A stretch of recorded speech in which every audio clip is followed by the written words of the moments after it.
What? Hey, Speakeasy podcast listeners. I always love being able to bring you conversations that, again, help you to elevate in life and in business. I've seen far too many people get to what they felt was the end. It was the end of their rope. It was the end of what they could handle. And they felt like they did not have anybody that could go and help them in that moment.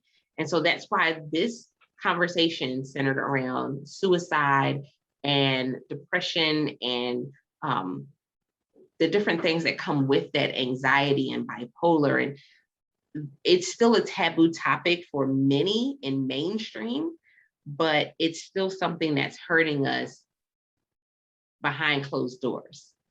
And if it's hurting us behind closed doors, it's also hurting us in front of the world. And so with that being said, I'm excited about this conversation with my guest today. Hello, Sonia. How are you? Hello. Thank you for having me.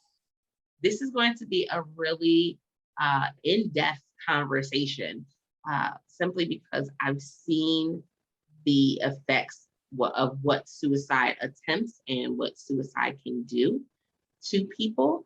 I've not had it happen extremely close, but it was close enough. You know how they tell you, you don't have to stand right next to the fire to feel the heat. You can definitely still feel the heat, even if you aren't right next to the fire. So with that being said, I want you to tell the studio audience a little bit about yourself, and then we'll dive into today's topic. All right, perfect. So I'm Sonja Wasden. I'm an author of An Impossible Life. It is my memoir of personal journey going through mental health challenges. I'm a suicide survivor. My book, An Impossible Life, is the Eric Hoffer 2022 Grand Prize winner. I have over 30 years of lived experience with mental illness. I have the bipolar, obsessive compulsive, and the anxiety disorder. My own personal father lost his life to suicide. Mental illness and mental health challenges run throughout my family, so I'm very passionate about it. And I'm a mental health keynote speaker. I'm an op-ed contributor to newspapers and magazines, and CBS This Morning interviewed me. So I've been on national and local TV. So this is a topic I'm very passionate about. And so when I say that this has been one where it hasn't hit me directly, but I've been close enough to feel the fire. My siblings, one of their brothers committed suicide.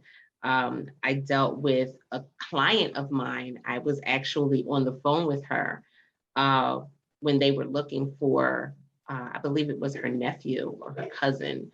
And he was in his 20s. And he was in a halfway house. And they were, the family was trying to get in contact with him. No one would get in contact with him. No one could find him. And they found out where the halfway house was, and he had hung himself on the tree in the backyard. And, going through that process with her was very difficult because there are many different stages. It's the stage of, okay, I don't know what's happening. So it could be anything to when it kind of takes the breath away from you. And knowing that we have so many people that, again, they feel like that's the only option. Mm-hmm. That's the only option. So tell us a little bit about your journey and what brought you to that and how you are still here today because, what steps you took to still be here today. Yeah, I think that I hid my mental illness for over 20 years because of the stigma. I would go to the psychiatric hospital for a week, go to church the next day with my husband and children, and no one knew. I looked like the perfect family sitting on the church pew. My friends would come up, "How are you?" I'd be like, "Fabulous, I lied." I was married to the hospital CEO, living in a beautiful home, 3 beautiful children, attending charity events. But behind closed doors, my life held darker storylines. I had gained over 100 pounds through emotional eating. So I was tipping the scales at 250. In a manic episode, I spent over $150,000 on credit cards. I wish I could tell you I bought a washer or dryer, even. No, worthless. My dad, as I told you, died from suicide. The emotional pain got so great that it silenced all the love of my family, my friends. I felt like my life had no purpose. I thought everyone would be better off without me. So I went in my bathroom, quietly locked the door, and swallowed hundreds of my antipsychotic pills in an attempt to take my life. Luckily, my husband found me on time. The ER doctors were able to save my life, a life they had thought had value at a time I did not. Yeah. So that's how I got there. And I feel like it's so powerful that you said that, because you said they saved me, because, you know, they saw a value that you didn't see in yourself. And I think throughout our day-to-day experiences, we've come across so many things that make us devalue ourselves: comparison, being, you know, kind of judgmental on ourselves, not giving ourselves grace. And especially when it comes to anything, when it comes to our mental, because we've not been taught how to take care of ourselves mentally. Yeah. Very true. Like, we get classes in school, they teach us about sex ed, but there's nothing to teach us about our mental health, which is still pretty crazy, even to where we are right now. Like, you'll teach somebody how to use a condom, but not how to take care of their mindset. That's a problem. Yeah. And you know, when you hear these stories of people who are survivors and thrivers, who have gone on and been able to become an advocate, who've gone on and been able to tell their story, it's so powerful. But we still got to go back and say, okay, there's something still not working, and we still need to fix it. So with that, knowing that, what would you say is the first instance of us being able to help somebody when it comes to building up a positive self-image, building up good mental habits? Because that's what is a part. It's those habits that we have to create. How early do you feel like that should be implemented? Oh, I think right away. You see children who are born, they are full of sense of adventure, no fear. They feel good about themselves. And slowly, as we get older, we start to lose that. We start to get more self-doubting. We compare ourselves with other people. And I think that the thing that we've really got to realize is, they were saying like 80% of our thoughts are negative, 95% are repetitive. And, you know, we all know the power of positive thinking. You know, even Peter Pan, we learned as a child, think happy thoughts and you'll fly. But nobody's taught us how to deal with those negative thoughts that come anyway. I have tried to only think positive thoughts, but those negative thoughts still come. And nobody has really taught us, how do we deal with those negative sticky thoughts that just seem to stick to us? And that affects your mental health. Because I was recently speaking to a bunch of college students, and at the end I spoke, and there was this girl waiting to speak with me. And she came up and she says, what if somebody told you that you're not smart, you're ugly, nobody likes you, you're not good enough? And I said, well, you would tell that person they can have their opinion, but you have a different opinion of yourself. I said, obviously you're smart. You're in the honor society. You're in college. You're beautiful. I see your big, beautiful eyes. We're having a conversation. You have friends. You're articulate. And then she said, but what if that person is me? And I think that's where we have to start, is with how we are talking to ourselves. And how do we handle that brain that is just sending off all these signals and voices to ourselves, which most of them, I think they said 95% of what we worry about never, or 99% never happens. So we have to realize our brain is just chattering at us. And typically it's usually nothing. It means nothing. Now that's interesting, because we do deal with a lot of worry. We deal with a lot of, oh my goodness, what if? oh, what if this happens? Oh my goodness, this almost happened, but it didn't. And it's like that internal daily battle. And this happens, guys, this happens with relationships, happens in business, because there are business owners that have committed suicide. There are people who have been in loving relationships, or what we would seem from the outside to seem like a loving relationship, that have gone through it as well. And so there are some daily things that you can do. And I love that I see now a lot more of the parent are doing like videos with their kids, where they're having their kids say affirmations and, you know, saying positive things about themselves. And I'm a good friend, and I am beautiful, and I am kind. And it's like, wow, we missed that in the past years. Like, that wasn't necessarily the mindset of our parents when they thought about what it looked like to raise a child. It was making sure we had food and a roof over our head and clothes on our back. That was like the gist of it. That was like the gist of it. So I definitely agree with you there that that's been a positive turn, being able to have the affirmations and building up that self-confidence. So now, what led you to tell your story though? Because I know that that's a whole other piece. Like, it's one thing to heal and to work on your happiness.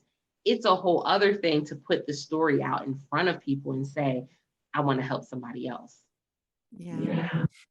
When I was in the ICU after my suicide attempt, I was taken to the hospital where my husband was CEO. And a leading psychiatrist there told him, never bring her back to this hospital again. Take her where no one knows you. And as I sat in the ICU in my hospital gown, I thought, if I had suffered a heart attack, if I had cancer, if I had suffered a stroke, would the doctors tell my husband, take me where no one knows us? A fire was lit within me.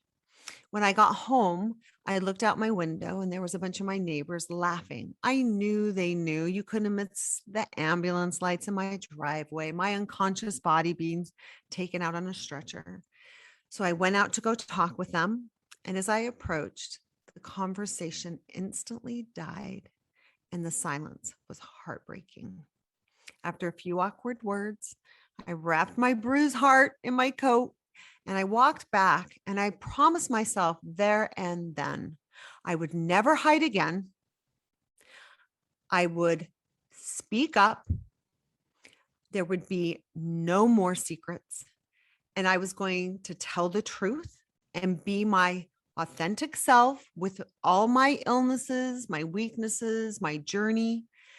And I decided to join the growing choir of mental health advocacy and wrote my book, An Impossible Life, and I shared it all. So you're right. It's very hard to believe how much I put in that book of just honesty, raw, very raw. But I feel like if I could help just one person, let them know they're not alone, that there's help, and you can get through this, then it was all worth it. And I think that's a big piece of it too, because a lot of times you feel like we're alone. You feel like nobody's going to understand, nobody's going to believe you. Or you've heard someone say, oh, just get over it. Oh, you should be over it already. What are you still worried about that for? Not understanding that, no, healing takes time. And no matter what what wound it was, it could have been a physical wound. It could have been a wound that you never see because it's on the heart. It still takes time to heal. And man, that healing process can sometimes be a lot more painful than what you actually endured. Yeah. Yep. You're speaking truth, girl. You're speaking truth. It's so powerful. And like I said, with me being able to see the different aspects of it and knowing, oh my goodness, you were so close to, like you were not close enough that you could have grabbed them, but you're close enough that, again, you felt the heat from the fire. That's an interesting space to be in. And then the biggest piece that like shifted me was I had a guest on my show. And then like I had gotten an email saying that they had passed away. And I was like, oh my goodness, what happened? Like I literally just saw a post that they did a few weeks ago. You know, they had just won an award. They were an author. They had a couple books and they were a publisher. And it was a murder suicide. And when I tell you, I could not move. I just cried. Yeah. And I'm like, man. And it was the husband that did the murder suicide, but it was on the news because there was a standoff and they had the camera from the security camera. So that's what was shared out. So you hear everything, but you can't see anything. And it was just like, it was heart-wrenching because you're like, okay, now you got the kids, you got other family members. Wow. So I value when people share their story. Right. Well, that's why you're doing what you're doing. Yeah. I'm like, I value when people share their story. Yeah. There are so many others that the story can't be shared except for other witness accounts. Now, when we talk about the book, man, so you've been able to go and share this on many different media platforms. You've been able to share this story. What is one area where you have not shared this story yet that you're like, you know what? That's the next place where I want this book to end up. That's the next hand that I want this book to be in. I want to go speak to some more youth groups. Any particular age, middle school, high school? High school, all backgrounds, all different high schools. I want to go from high schools in poor areas to high schools to middle income high schools to upper income. I want to do them all. I want to just go abroad, all of them. Mm-hmm. I can see that especially now that some schools are starting to implement more things when it comes to mental health awareness. I think that would be an amazing program to be able to go ahead and travel. Yeah. Yes. And share. Yes, I want to do it. Yes. I'm standing in full agreement with you. Thank you. Definitely. Thank you. And it's needed. And again, being able to have the conversation, it's been so taboo for so many. It's been behind closed doors. We still have this stigma in some communities and some different even different age groups where you know what happens in this house. And it's just like, no, it's time to break all that up. It's time to go ahead and get the help that's needed so that way we can heal as people completely. Is there anything that you would like to say to the person who may be listening, who's saying, I don't know what help there is for me? Yeah. I would say you're not always going to feel this way. It will pass. You know, we have moments of joy, of sadness, difficulties, good. It feels like you're forever going to feel this way. You won't. If you just take one step in telling a friend, hey, I need some help. If you feel like I can't call a doctor, I can't get myself, ask a family member, ask a school counselor, ask a friend, say, can you help me get help? Don't feel like I just don't have the energy to get help. I just can't do this. Just make one phone call and say, hey, can you help me get the help I need? I would just say, use your voice. You matter. Your life matters. You have something to offer, and that you're enough right now in this moment. You're enough, and you've got this. Such powerful words. Speakeasy podcast listeners, I hope that you not only took notes, but that you listened in clearly to this episode so that way you can take things to a whole nother level. Remember, this is always going to be about you elevating in life and in business. And as the host of the hashtag Speakeasy podcast, guys, I want to see you grow and thrive. Sure enough, each and every step of the way. Let me know how this episode resonated with you. Give us a review on your favorite podcasting platform. And until next time, don't forget to press it out. See ya.